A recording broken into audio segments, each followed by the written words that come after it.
हरे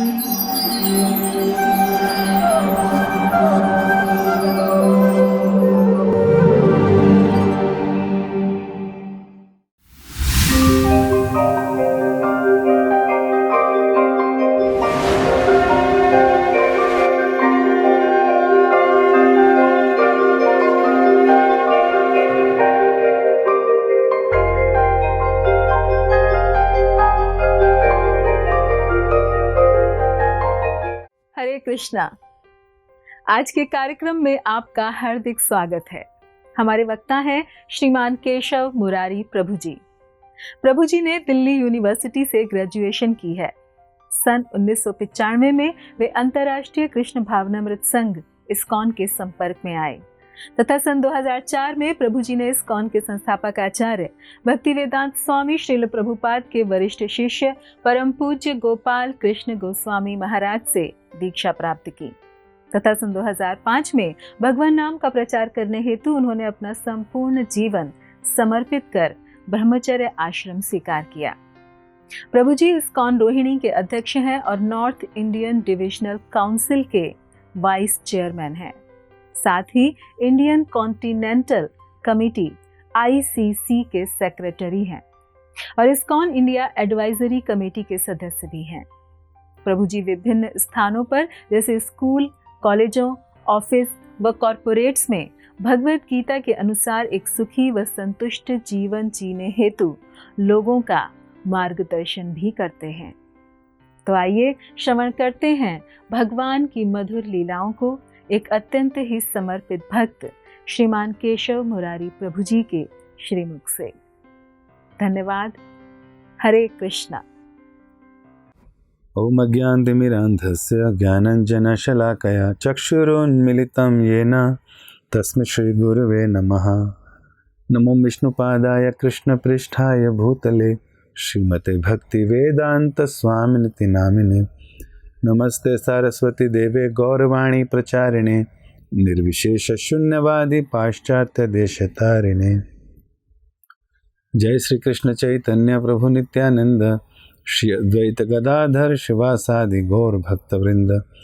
हरे कृष्ण कृष्ण कृष्ण हरे हरे, हरे राम राम राम हरे हरे। हरे कृष्णा। तो आप सभी भक्तों का एक बार फिर से स्वागत है। हम बात कर रहे हैं 10 अवतारों के विषय में। वैसे तो भगवान के अनगिनत अवतार हैं, लेकिन उसमें प्रमुख अवतार जो हैं 10 हैं। जैसे कि जयदेव गोस्वामी जी ने अपने जो है स्तोत्रम में दिया है, उसमें पहले मत्स्य अवतार, फिर कूर्म अवतार, फिर वराह अवतार, फिर नरसिंह अवतार, फिर वामन अवतार, फिर परशुराम अवतार, फिर भगवान राम का अवतार, फिर बलराम का अवतार, फिर बुद्ध अवतार और उसके बाद कल्कि अवतार जो भी होना है। तो उसमें 10 मुख्य अवतारों के विषय में चर्चा की। श्रीमद् भागवतम पढ़ेंगे तो भगवान के मुख्यतः सारे 24 अवतारों के विषय में कुछ न कुछ जानकारी प्राप्त होती है। कुछ भगवान के शक्तविश अवतार हैं, कुछ भगवान के युग अवतार हैं, कुछ मनवंतर अवतार हैं, कुछ लीला अवतार हैं, कुछ पुरुष अवतार हैं और कुछ शक्तविश अवतार हैं। तो इस प्रकार भगवान मुख्य तरह से इस प्रकार अवतार ले लेकर आते हैं ताकि संसार में जब जब धर्म की हानि हो तो भगवान फिर से धर्म की स्थापना करें। तुम देखते हैं कि सारे अवतार विष्णु जी से आते हैं, लेकिन ये विष्णु कहाँ से आते हैं? क्योंकि विष्णु एक नहीं 3 हैं। कारणोदक्षाय विष्णु, गर्भोदक्षाय विष्णु, शिरोदक्षाय विष्णु, और ये तीनों पुरुष अवतार हैं। और ये पुरुष अवतार जो है संकर्षण जी से आते हैं, और फिर वो नारायण से आते हैं, फिर वो संकर्षण से आते हैं। संकर्षण बलराम जी से आते हैं जो आध्यात्मिक जगत में हैं, और बलराम जी भगवान श्री कृष्ण के पहले एक्सपेंशन है गोलोक वृंदावन से। तो ये जो भगवान के अवतारों की सीरीज है, ये हम लोग जो ग्रंथ पढ़ते हैं शास्त्रों में साफ साफ वर्णन मिलता है। इसलिए कई बार लोग कंफ्यूज होते हैं कि सारे अवतार भगवान कृष्ण लेते हैं या विष्णु लेते हैं। अल्टीमेटली सारे अवतार कृष्ण से ही आ रहे हैं। सारे अवतारों का स्रोत भगवान कृष्ण ही हैं, लेकिन वो गोलोक धाम में रहकर अपनी लीलाओं का आस्वादन करते हैं। इन सब अवतार और इन सारे ब्रह्मांडों को देखना, संचालन इत्यादि वो बलराम जी के थ्रू, विष्णु अवतारों के थ्रू करवाते हैं। इसलिए जयदेव गोस्वामी जी ने, यहाँ तक सुखदेव गोस्वामी जी ने भी भागवतम में कहा, कृष्णस्तु भगवान स्वयं, कि जब जब धर्म की हानि होती है भगवान स्वयं कहते हैं कि मैं अवतार लेता हूँ। और यही भगवान कृष्ण ने भी कहा। इसलिए हमको जानना चाहिए तत्व क्या है। कृष्ण और विष्णु का तत्व एक ही है, बस कुछ गुणों का ऊपर नीचे है कि भगवान जिस प्रकार संचालन करते हैं तो उस समय 60 गुणों के साथ इस पूरी सृष्टि का संचालन करते हैं, लेकिन जब अपने गोलोक वृंदावन धाम अपने घर में होते हैं तो वहाँ 64 कला संपूर्ण अपने साथ प्रकारों के साथ लीला इत्यादि करते हैं। तो अल्टीमेटली इनमें कोई अंतर नहीं है, लेकिन गुणों के हिसाब से अंतर है भी। जिस प्रकार एक व्यक्ति अपने घर में जिस तरह मर्जी रह ले, पिता के पैर छुए, पत्नी का आलिंगन करे, बच्चों का चुंबन करे, लेकिन ये काम वो ऑफिस में नहीं कर सकता। तो घर में व्यक्ति ज़्यादा पूर्ण रूप से रहता है, ऑफिस में रेस्ट्रिक्टेड रहता है। तो विष्णु भगवान और कृष्ण में कोई अंतर नहीं है, लेकिन ऑफिस में संचालन के लिए, पूरे संसार के संचालन के लिए, ऑफिशियल काम करने के लिए भगवान रिस्ट्रिक्टेड 60 क्वालिटीज़ के साथ डिस्टेंस मेंटेन करते हुए रहते हैं। इसलिए उनके साथ लोग दास्य रस का और शांत रस का ही आस्वादन कर सकते हैं, लेकिन कृष्ण के साथ लोग शांत रस का, दास्य रस का, साख्य रस का, मित्रता वाला, और पेरेंटिंग अर्थात वात्सल्य रस का, और फिर माधुर्य अर्थात प्रेम विलाप वाले, इन सारे रसों का आस्वादन गोलोक वृंदावन में किया जाता है। ये सारे 3 मुख्यतः वात्सल्य, माधुर्य और साख्य, ये विष्णु के साथ नहीं किए जाते, भगवान राम के साथ नहीं किए जा सकते। तो हम देखते हैं कृष्ण पूर्ण भगवान है और किस प्रकार विष्णु के रूप में सारे संसार के कार्य को संचालन के लिए बार बार अवतार लेते हैं। इसलिए भगवान ने कहा गीता में, मैं अवतार लेता हूँ, मैं आता हूँ। तो ये तत्व समझने के बाद हमें पता चलता है कि किस प्रकार भगवान अवतरित होते हैं और किस प्रकार साधुओं की, किस प्रकार वेदों की और किस प्रकार ब्राह्मणों की, धर्म की इत्यादि की रक्षा के लिए बार बार आते हैं। क्योंकि जहाँ जहाँ सच्चाई है वहाँ झूठ भी है, जहाँ देवता हैं वहाँ पर असुर भी हैं। तो संसार में 3 गुण हैं, तमोगुण, रजोगुण, सतोगुण, और इसी से प्रभावित ये पूरी नेचर है, प्रकृति के गुणों से इसी से प्रभावित हम लोग हैं। और कहीं ना कहीं जब तमोगुण रजोगुण अधिक होता है तो पाप कर्म होते हैं, व्यक्ति उग्र हो जाता है, लेकिन सतोगुण होता है तो बड़ा पीसफुल, बड़ा काम रहता है। तो देवता लोग हमेशा सतोगुण में रहते हैं अधिकतर समय, और असुर लोग और पृथ्वी के लोग रजोगुण और तमोगुण में रहते हैं। इसलिए इनसे पाप कर्म ज़्यादा होते हैं और ये लोग पुण्य कर्म ज़्यादा करते हैं। अगर पापी लोग भी सतोगुण में आ जाएंगे तो पुण्य हो जाएंगे और स्वर्ग चले जाएंगे। इसलिए हम देखते हैं असुरों के यहाँ पैदा होने वाले लोग तपस्या कर कर, ब्रह्मा इत्यादि, शिव इत्यादि की पूजा, विष्णु की पूजा कर कर भी कई बार तपस्या कर कर वरदान प्राप्त कर लेते हैं, या ब्राह्मणों की सेवा कर कर भगवान का फेवर ले लेते हैं। क्यों? क्योंकि भगवान सबके लिए समान है। तो भगवान का एक और विशेष अवतार है जिसे हम परशुराम के उसमें बोलते हैं कि परशुराम भी भगवान का एक विशेष अवतार, शक्तिवेश अवतार, जिन्होंने पूरी पृथ्वी को उस समय के उग्र और अधर्मी क्षत्रियों से 21 बार उनको मारकर, हराकर, जीत कर खाली कर दिया। पृथ्वी पर कोई क्षत्रिय नहीं रहने दिया। कारण क्या था वो हम एक छोटी सी कथा से समझेंगे कि किस प्रकार सबसे पहले ब्रह्मा ही सबके पिता हैं। ब्रह्मा जी के कई पुत्र हुए हैं। एक पुत्र उनके कुश भी थे, जिनके 4 पुत्र थे, उनमें से दूसरे नंबर के थे कुशभाग।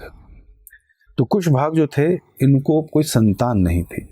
तो कई बार होता था ऐसा कि कई बार किसी को संतान नहीं होती राजाओं को, तो वो चाहते थे कि फिर वो किसी न किसी तरह से संतान घर में रखें ताकि राजा राज्य चला सके, उनका कोई उत्तराधिकारी हो सके जो समाज को दिशा निर्देश दे सके, समाज का भला कर सके, समाज को रक्षा करने के लिए लोगों से लड़ सके।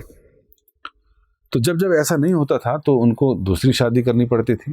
जैसे चित्रकेतु थे, उनकी 1 करोड़ पत्नियां थी लेकिन संतान नहीं थी, किसी से भी संतान नहीं होती।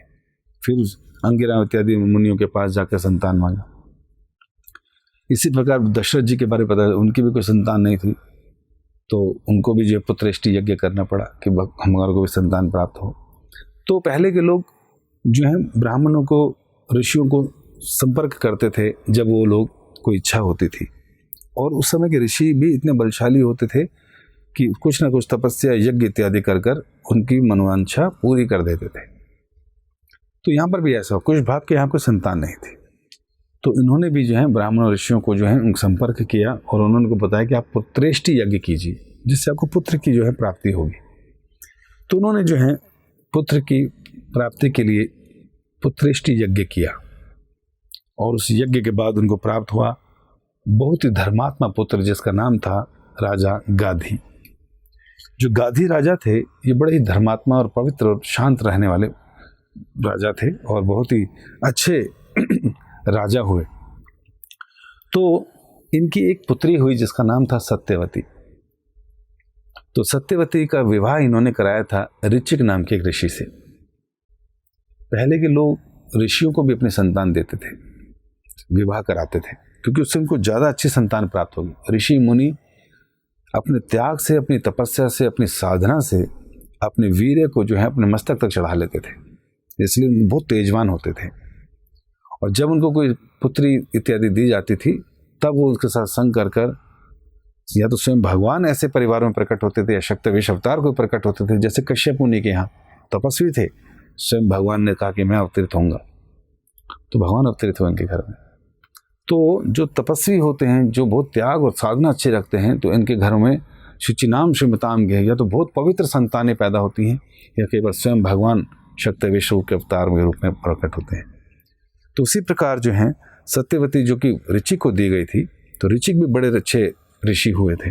जैसे एक बार सोभरी मुनि जो है जल के अंदर समाधि लेकर बैठे थे, और जल के अंदर समाधि लेकर बैठे थे, अचानक नेत्र खोले तो देखते हैं क्या, मछली जो है आपस में संग कर रही है। उनके अंदर भी काम इच्छा जागृत हो गई और फिर बाहर निकल के राजा के पास गए, मुझे आपकी सारी पुत्री से विवाह करना है। राजा इनका रूप देखा और कहा आप तो मुनि साधु हो, ऊपर से शरीर भी छिन्न भिन्न हो रखा है। कहते जी मैं तो नहीं बोलूँगा कि कर लो, आप एक काम कीजिए, आप मेरी पुत्री के पास खुद ही चले जाइए। राजा को लगा कि ऐसे रूप को कौन शादी करेगा, लेकिन वो तो अपने तपस्या से, योग बल से कुछ भी कर सकते थे। उन्होंने अपने रूप बदल लिए तुरंत और उन रानियों के सामने गए। और फिर रानियों ने जब देखा सोबरी मुनि को, तो 50 की 50 लड़कियां बोली कि हम करेंगे इससे शादी। सब लोग तैयार हो गए, हम शादी करेंगे, और इस पर 50 लड़के से विवाह किया। तो पहले के टाइम जो ऋषि इत्यादि होते थे, उनका तपोबल होता था, शक्ति होती थी, और इसलिए राजा क्या कोई भी लोग उनको अपनी पुत्री देना चाहते थे। प्रभुपाद जी एक बार बताते हैं कि कई बारी विदेशों से भी, कई जगहों से भी लोग ऋषिकेश जैसी जगह पहुंच जाते हैं कि वहाँ पे बड़े साधु संत रहते हैं और तपस्या करते हैं हरिद्वार इत्यादि में। तो हम लोग अब अगर अपनी पुत्रियों को, या लड़कियां सोचती थी कि हम उनसे विवाह कर लेंगे तो हमें भी अच्छी संतान प्राप्त होगी। तो जब गलत मानसिकता से लोग जाते थे कि ठीक है हमने पाप किए, हम लोग तपस्वी हैं नहीं हैं, हमारा नेचर अच्छा है नहीं है, हमने नियमों का पालन किया नहीं किया, लेकिन ऋषि जैसा व्यक्ति मिल जाए, तो जो गलत चेतना से वहाँ जाते थे लड़कियाँ इत्यादि भी विवाह करने के लिए, तो प्रभात कहते हैं वहाँ पर भी जो है गलत लड़के पहुँच जाते थे, दाढ़ी बाल बढ़ाए बैठे होते थे, इसी भावना से कि कोई ना कोई लड़की आएगी और हमको प्रसन्न कर लेगी। तो बड़ा जो है अत्याचार कलयुग चल रहा है, तो यहाँ पे ना लड़की ठीक ना लड़का ठीक, तो इसलिए जो है समाज में जो है उथल पुथल मची रहती है। तो ऋचिक नाम के ऋषि थे, तो उन्होंने उनसे विवाह किया। तो एक दिन सत्यवती के पास उनकी माँ आई, गाधी की वाइफ, और उन्होंने कहा कि पुत्री, तुम्हारे पति तो बड़े ही तपस्वी हैं, तपोबल से युक्त हैं, तो क्यों ना हम लोग उनसे एक एक पुत्र की इच्छा करें। तो बेटी सत्यवती और माँ ये दोनों ऋचिक ऋषि के पास गए कि हमें अपने योग तप से जो है संतान दीजिए। जनरली हम सोच सकते हैं कि संतान देने का मतलब है संग किया होगा तो संतान, नहीं। ऋषि इत्यादि जो हैं वो आशीर्वाद देके, फल देकर, इस तरह से भी किसी को संतान दे सकते थे।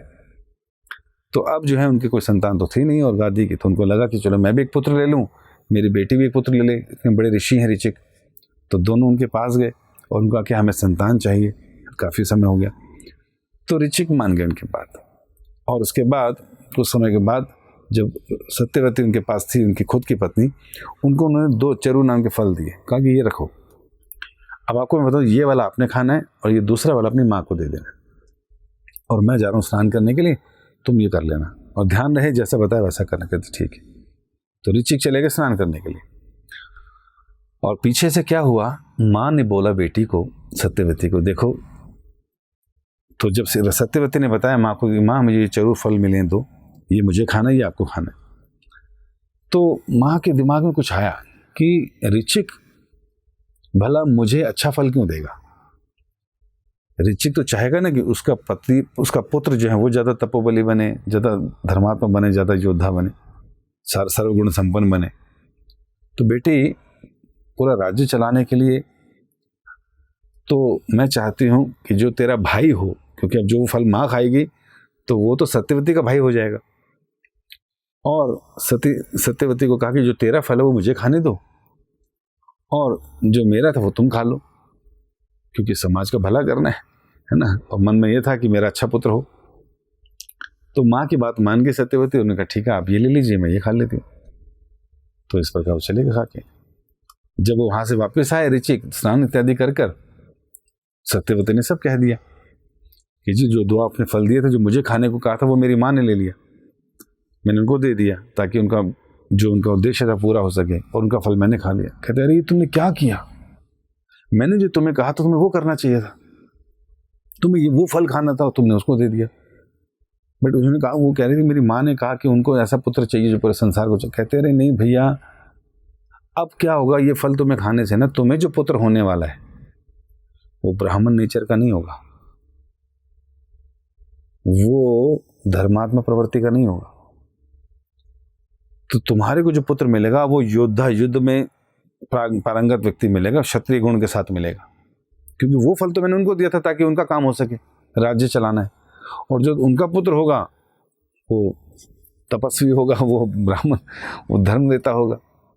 तो उन्होंने कहा तो क्षमा चाहती हूँ मैं कि मेरे घर, मैं तो नहीं चाहती, मैं तुम्हारी वृत्ति साधु है, मेरे घर में योद्धा निकल आएगा तो बड़ी दिक्कत हो जाएगी, आप मुझे क्षमा कर दो, आप मेरे को क्षमा कर दो। कहते ठीक है, एक काम करते, चलो तुम्हारा पुत्र नहीं होगा इस प्रकार का योद्धा, तुम्हारे पुत्र का पुत्र होगा योद्धा, क्षत्रिय मानसिकता का, तुम्हारा पुत्र ठीक होगा। तो ऐसा उन्होंने उसको वरदान दिया सत्यवती को।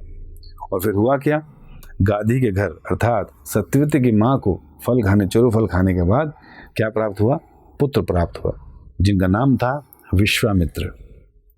तो विश्वामित्र उनके घर प्रकट हुए थे। और विश्वामित्र को हम सब जानते हैं कि वो बड़े तपस्वी थे, बड़े ओजस्वी थे, और साधु वर्ग के थे, पीसफुल रहते, काम रहते, वो हमेशा साधु तपस्वी इधर उधर घूमते रहते थे। और फिर इधर जो है सत्यवती के यहाँ पर भी एक संतान हुई, और सत्यवती के यहाँ जो संतान हुई वो बिल्कुल, जिनका नाम था जगदाग्नि, जमदाग्नि नाम से उनके यहाँ पुत्र हुए, लेकिन ये बड़े साधु वृत्ति के थे, पीसफुल, खाम, इस प्रकार।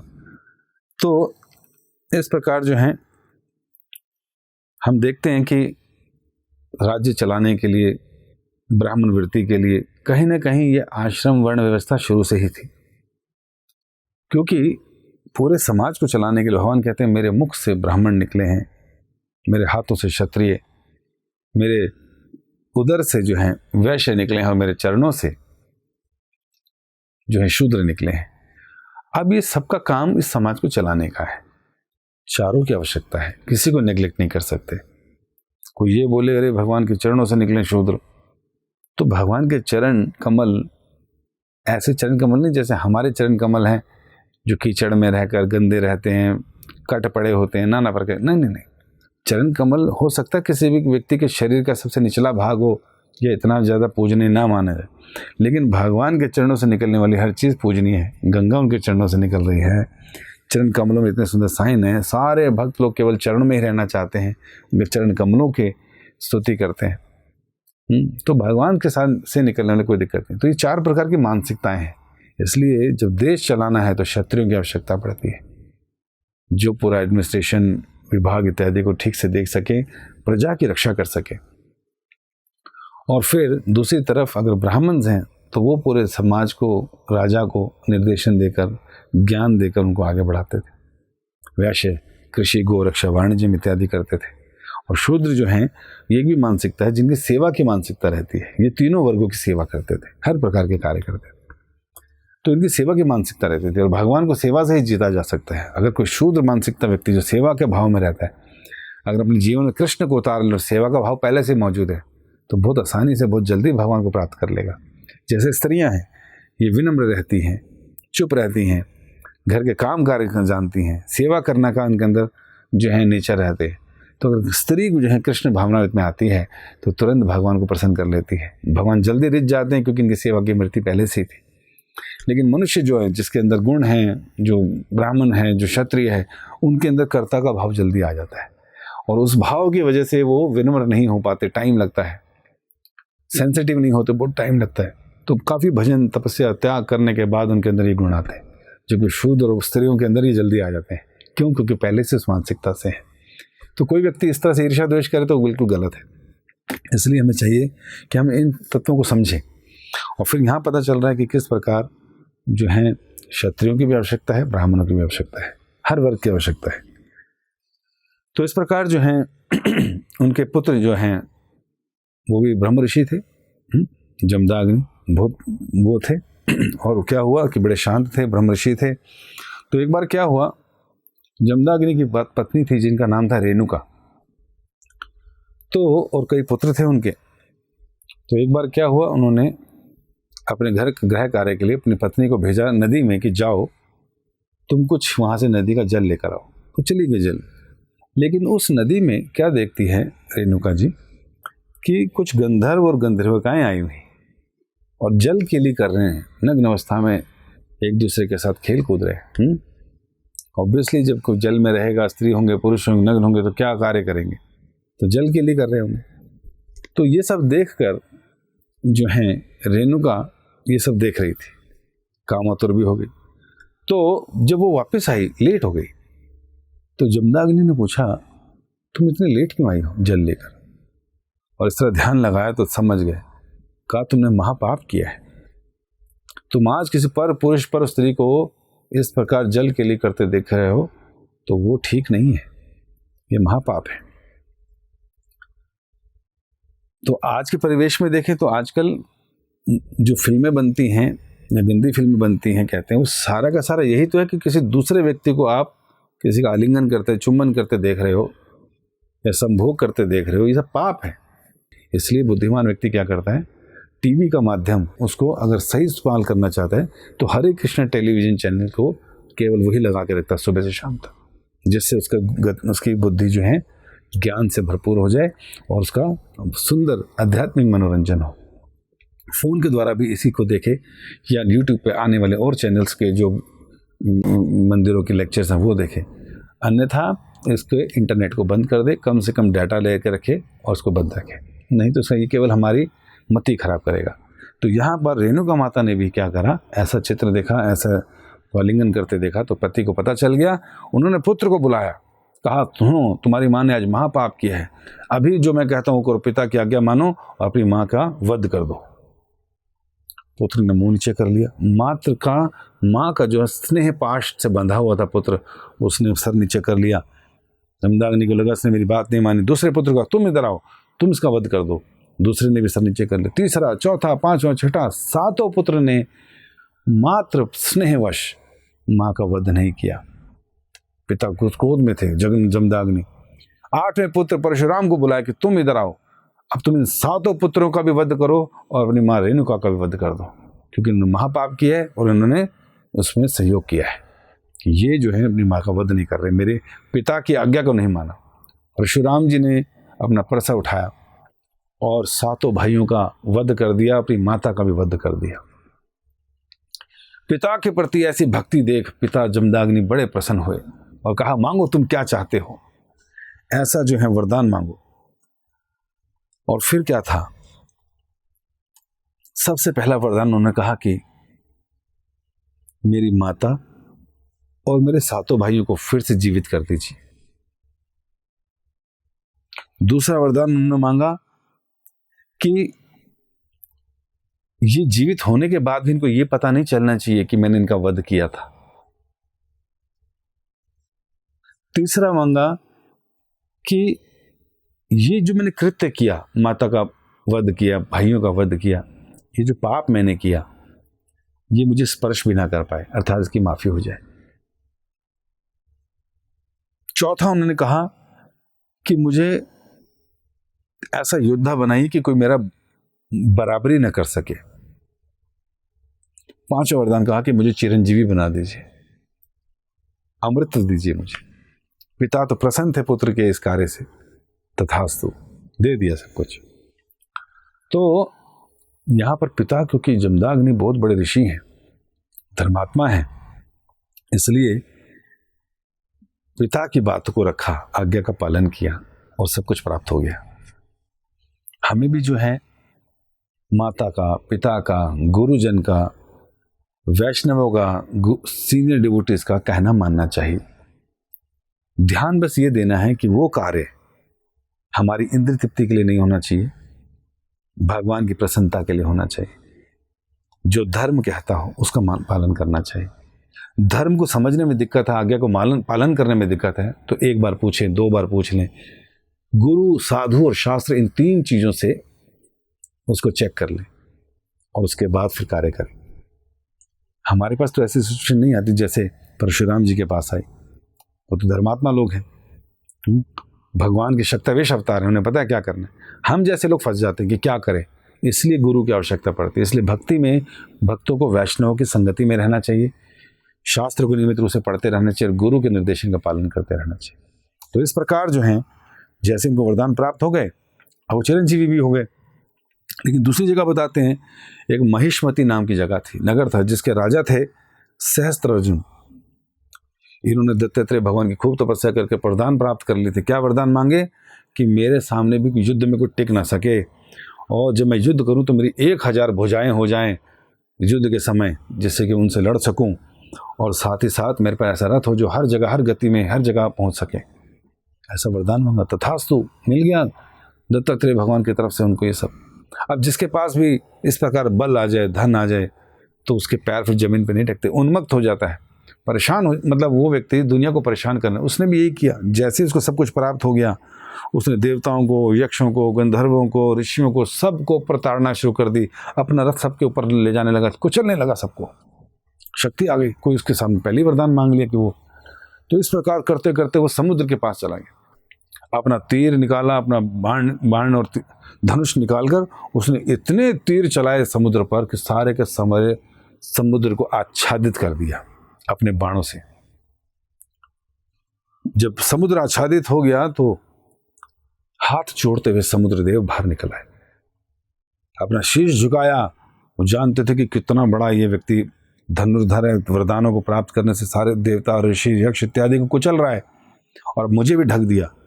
कहा, बताइए मैं आपकी कैसे सेवा कर सकता हूं। तो हम देखते हैं कि जिस प्रकार जब कभी इस प्रकार लोगों को वरदान इत्यादि मिल जाते हैं, उनका 7वें आसमान पे रहता है दिमाग। यहाँ पर कुछ पैसा मिल जाएगा, अच्छी जॉब लग जाए, थोड़ा पैसा अधिक आ जाए, पोस्ट ऊंची मिल जाए, तो हम लोग भी जमीन पे टांगे नहीं टिकती हैं और अपराध करना शुरू कर देते हैं। वैष्णव को, ब्राह्मणों को कुछ नहीं समझते, पैसा ही सब कुछ है। तो इस प्रकार जब ये हुआ तो समुद्र जी ने कहा, जी बताइए क्या कर सकता हूँ। तो उन्होंने बोला, मुझे ये बताओ कि इस समय पूरी पृथ्वी पे कौन ऐसा योद्धा है जो मेरे से युद्ध कर सके। अब शक्ति आ गई तो युद्ध करना है। कहते अच्छा। तो उन्होंने कहा, जी ऐसा है, आपसे तो केवल युद्ध इस समय जमदग्नि के पुत्र परशुराम, वही आपका अच्छा सत्कार कर सकते हैं, आप उनसे मिलिए जाकर। तो ये सुनकर वो क्रोधित होकर उसी दिशा में चला गया, जमदग्नि के आश्रम में पहुंच गया। आश्रम में पहुंचने के बाद उसने देखा कि जमदग्नि के पास पहुंचने के बाद उन्होंने बड़ा सुंदर अतिथि सत्कार किया, सारे के सारे असुरों का बड़ा अच्छा सत्कार किया। उन्होंने कहा, भाई इसका रीजन क्या है? जंगल में, वनवासी क्षेत्र में तुम बैठे हो, इतना ऑपुलेंट वेलकम। कहते मेरे पास कामधेनु गाय है, ये सब मैं जो इच्छा करता हूँ देती है। कहते गाय मुझे दे दो। कहते नहीं, ये गाय नहीं दे सकता। कहते देते हो कि नहीं? उन्होंने कहा मैं नहीं दूंगा। उन्होंने उठाया अपना शस्त्र और जमदग्नि का सर काट दिया और गाय को खींच के ले गए। घर में त्राही मच गई। उस समय परशुराम वहां नहीं थे। जब परशुराम वापस आए तो देखे घर में मार हो रही है। क्या हुआ माँ?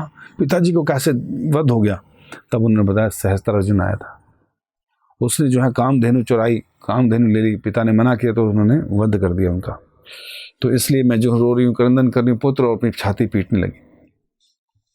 उस समय परशुराम को बहुत क्रोध चढ़ा, अपना परसा उठाया और इस प्रकार उद्दंड क्षत्रियों को, जो समाज का जो है के साथ दुर्व्यवहार कर रहे थे, टैक्स ले रहे थे, लोगों को प्रताड़ित कर रहे थे, अत्याचार कर रहे थे, व्यभिचार कर रहे थे, काम सुख में लगे हुए थे, अपने परसे से उन्होंने जाकर सहस्त्रार्जुन के साथ युद्ध किया। भयंकर युद्ध हुआ और उनकी गर्दन काट डाली, क्योंकि स्वयं शक्तिवेश अवतार है भगवान के। अगर भगवान से वरदान मिला तो उसको, सहस्त्रार्जुन को, तो भगवान की बराबरी नहीं कर सकता था। भगवान का नाम है असम ऊर्ध्वना, तो उनके कोई बराबर है ना कोई उनसे ऊपर। वध कर दिया, उनके सारे राक्षसों को मार दिया। फिर इतना ही नहीं, सारे क्षत्रियों को मार डाला। 1 बार नहीं, 2 बार नहीं, 5 बार नहीं, 21 बार पूरी पृथ्वी को क्षत्रियों से खाली कर दिया परसा लेके परशुराम जी ने। ऐसे उद्दंड क्षत्रियों को जो समाज का के साथ दुर्व्यवहार, अपनी सेवा भूल गए, अपना कर्तव्य भूल गए और इस प्रकार वे विचारों में लग गए। 21 बार कहते हैं कि माँ ने भी अपनी जो छाती 21 बार पीटी थी रोने में, तो 21 बार जो है उन्होंने जो है पूरा का पूरा पृथ्वी को खाली कर दिया क्षत्रियों से। और इस प्रकार जो है फिर उन्होंने सारी की सारी भूमि कश्यप मुनि जी को दान में दे दी। कश्यप मुनि जी जानते थे कि स्वयं भगवान है ये। कश्यप मुनि जी ने कहा ठीक है, तुम दक्षिण में समुद्र की तरफ चले जाओ, और समुद्र के मध्य में जो महेंद्राचल पर्वत था वहाँ पर समुद्र ने उनको अपने अंदर स्थान दिया रहने का। तो आज भी वो चिरंजीवी परशुराम जी वहीं पर रहते हैं और महेंद्राचल पर्वत में। और फिर जो हैं जयदेव गोस्वामी जी इनके विषय में लिखते हैं, क्षत्रिय रुधिरमय जगत अपगत पापम स्वपनयसी पयसी शमित भवतापम केशव धृता भृगुपति रूपा जय जगदीश हरे जय जगदीश हरे जय जगदीश हरे। हरे कृष्णा।